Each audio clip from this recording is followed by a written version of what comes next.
You've heard the official stories of our ancestors, scrappy Ice Age survivors, huddled in caves, just trying not to get eaten by a saber-toothed tiger. But the most terrifying threat they ever faced wasn't the cold, but something bigger, far bigger. Texts, from the Bible to the suppressed Book of Enoch, record a time when giants walked the earth.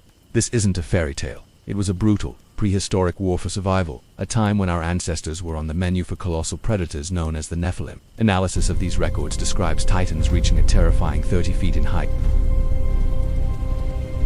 Welcome to Human Origins, where we explore the shadows of prehistory. Today, we're uncovering the history of a lost war between Stone Age humans and the giants who sought to devour them. To understand this war, we have to go back to its unnatural beginning. The events didn't start on Earth, but somewhere in the heavens. The ancient Book of Enoch, a suppressed historical record, details how a rogue faction of angels called the Watchers grew obsessed with human women. Led by an angel named Sanyeza, 200 of these beings descended to Earth, landing on Mount Hermon. The mountain's name, significantly, comes from a root word meaning sacred.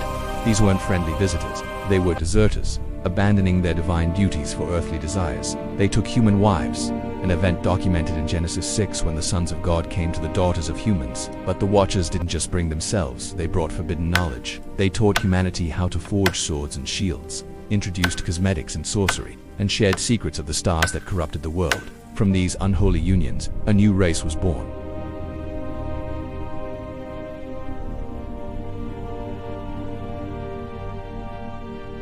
These weren't just tall people, they were biological anomalies, hybrids of celestial power and earthly flesh, and as they grew, so did their appetites. The birth of the Nephilim was a living nightmare for early humanity. The Book of Enoch describes them as great giants, and while texts vary, analysis points to tales reaching a terrifying height. Another ancient record, the Book of Giants, documents their ravenous, insatiable hunger. The record states they consumed everything our ancestors could produce. When the fields and herds were gone, they turned on the animals, devouring birds, beasts, and fish. And when that wasn't enough, they turned on humanity itself.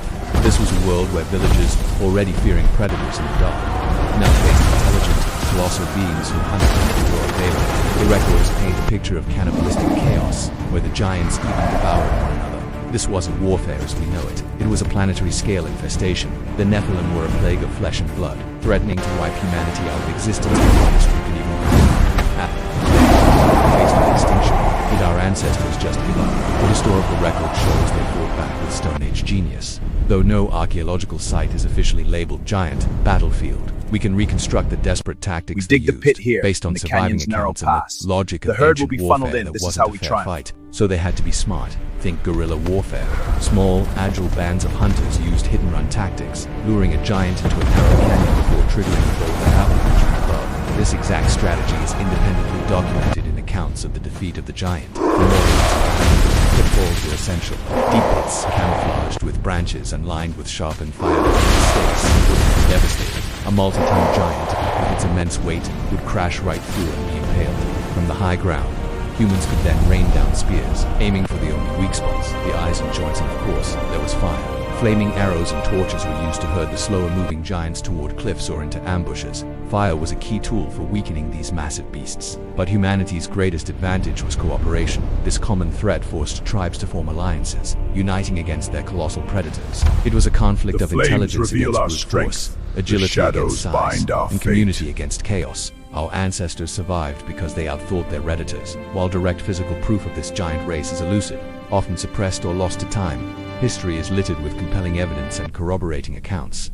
The Bible itself offers clear accounts. Deuteronomy tells of Og, king of Bashan, the last of the giant Repi. His bed was 9 cubits long, which translates to about 13 to 14 feet, pointing to a man of extraordinary size.